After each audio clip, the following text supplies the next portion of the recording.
Hello everyone, I am Vikas Yadav. Welcome back to my YouTube channel.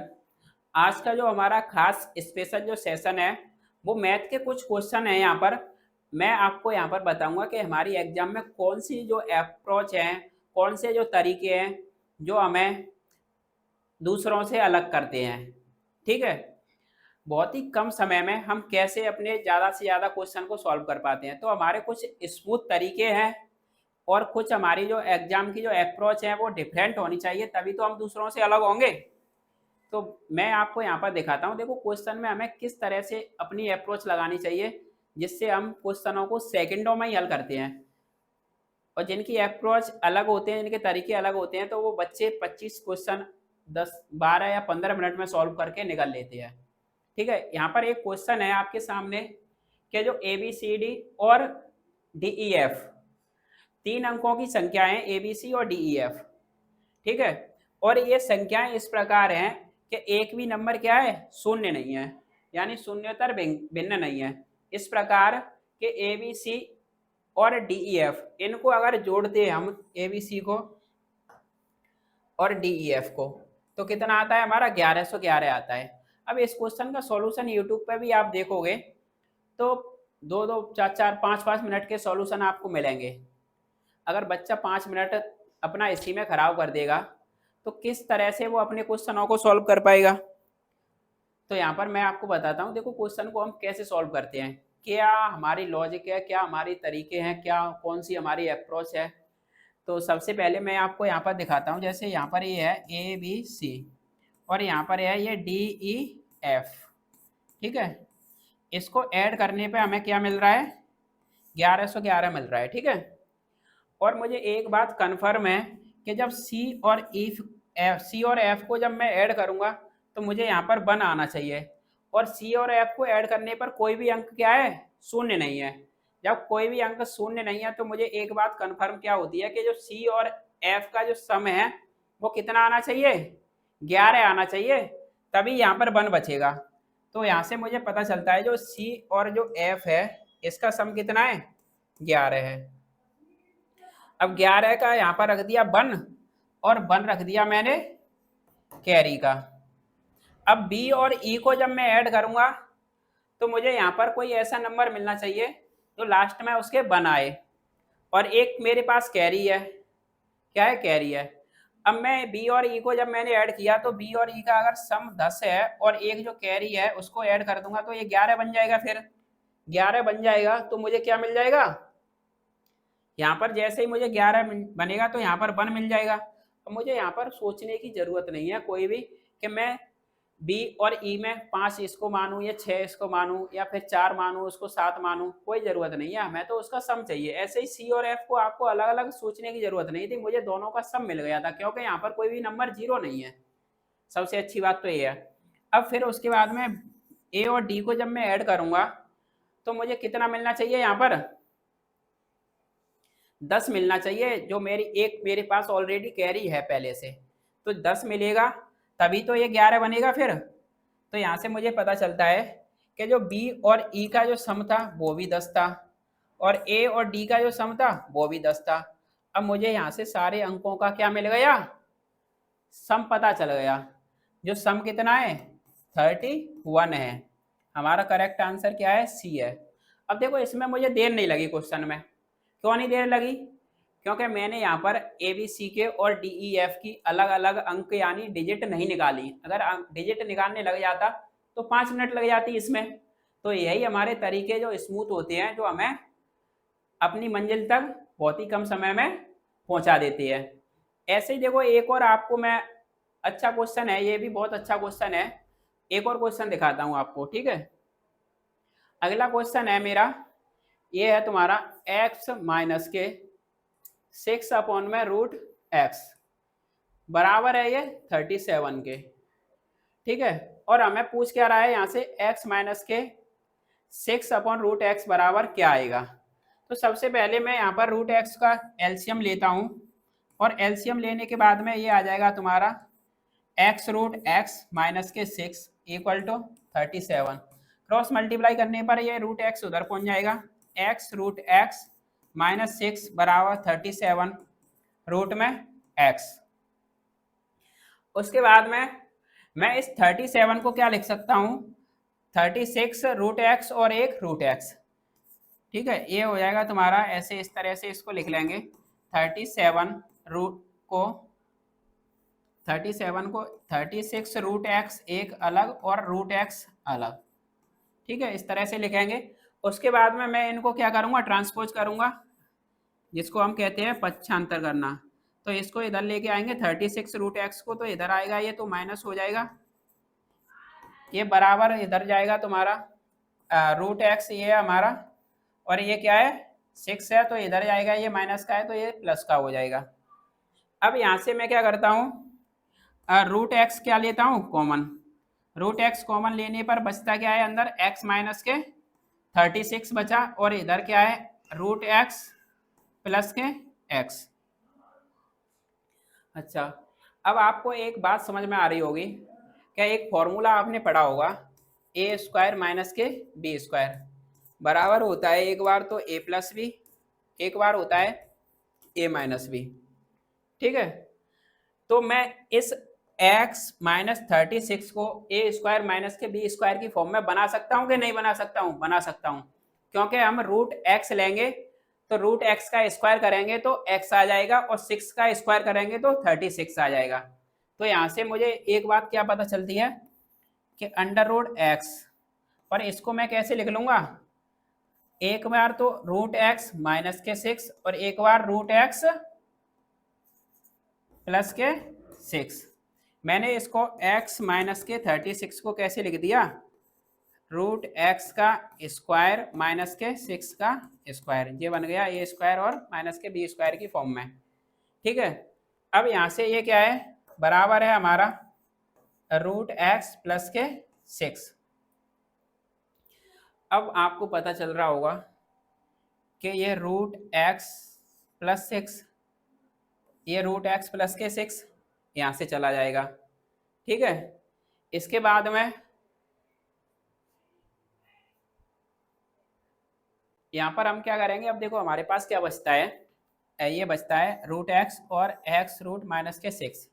अब इसका multiply करेंगे अंदर, तो रूट एक्स और रूट एक्स क्या बन जाएगा, रूट के एक्स, रूट हट जाएगा दोनों, एक्स बनेगा माइनस के 6 रूट एक्स, जो होगा यहाँ पर क्या बचता है, इससे ये कट जाता है तो 1, तो हमारा एक्स माइनस के 6 रूट एक्स क्या आ गया, एक्स माइनस के 6 रूट एक्स बराबर क्या आ गया 1। यही हमसे पूछा था।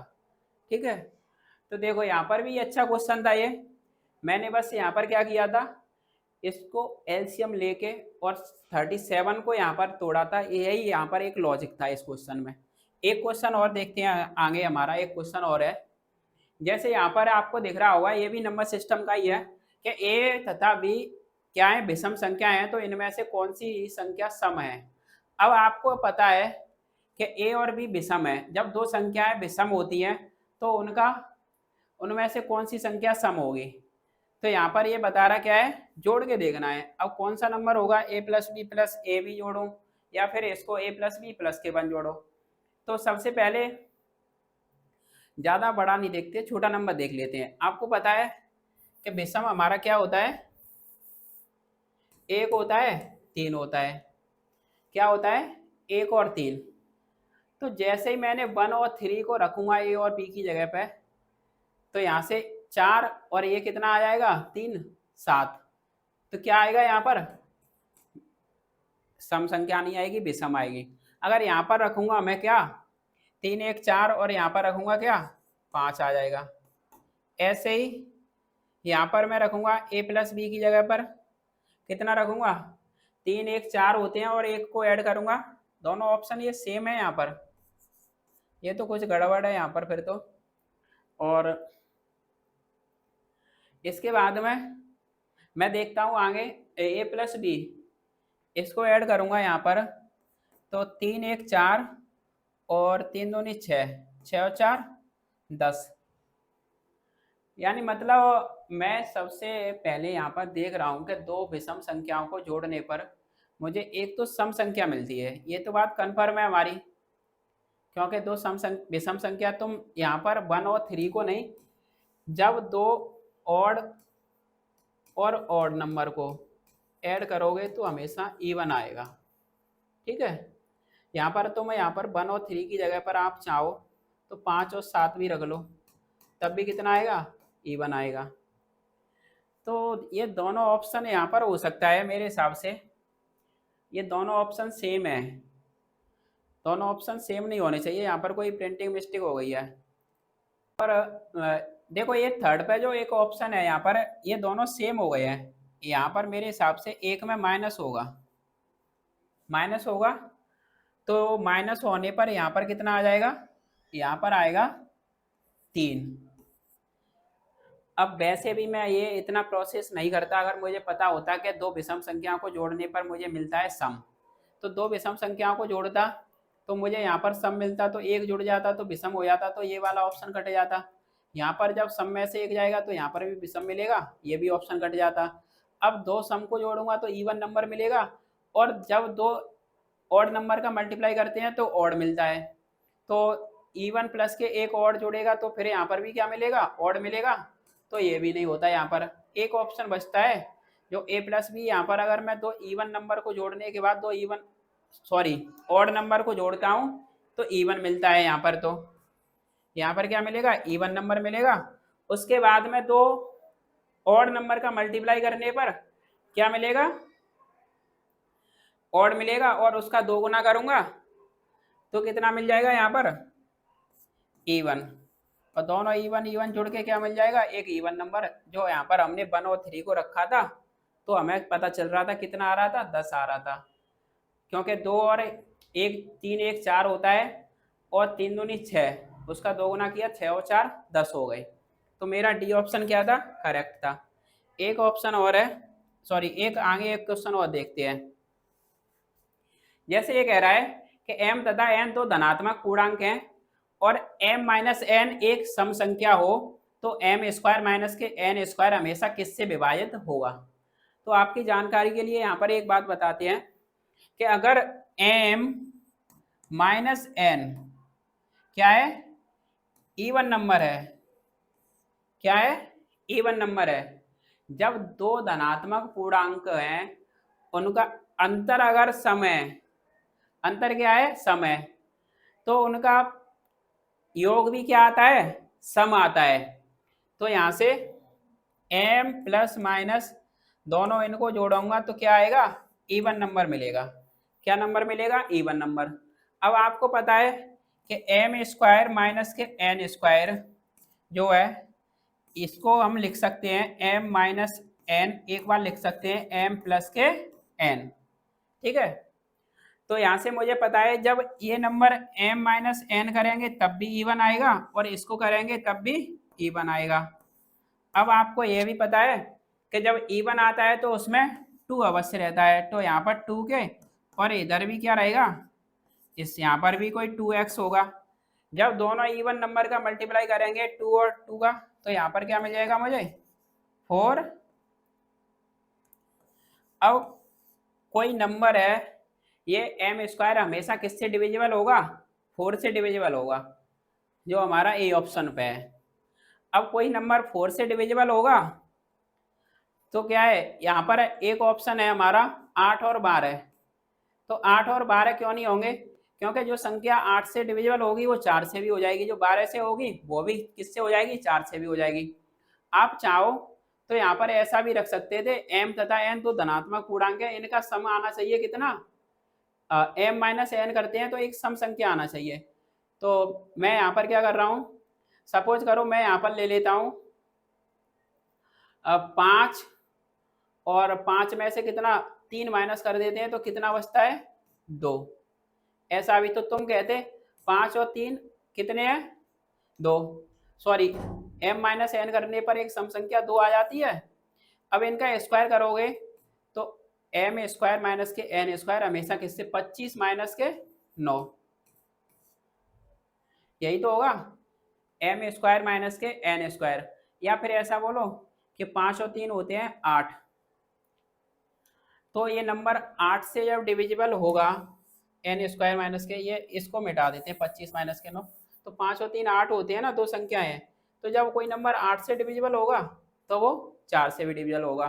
तो मैंने यहाँ पर आपको कुछ लॉजिकल चीज़ें बताई हैं जो एग्जाम में वास्तव में हमारे टाइम को सेव करती हैं।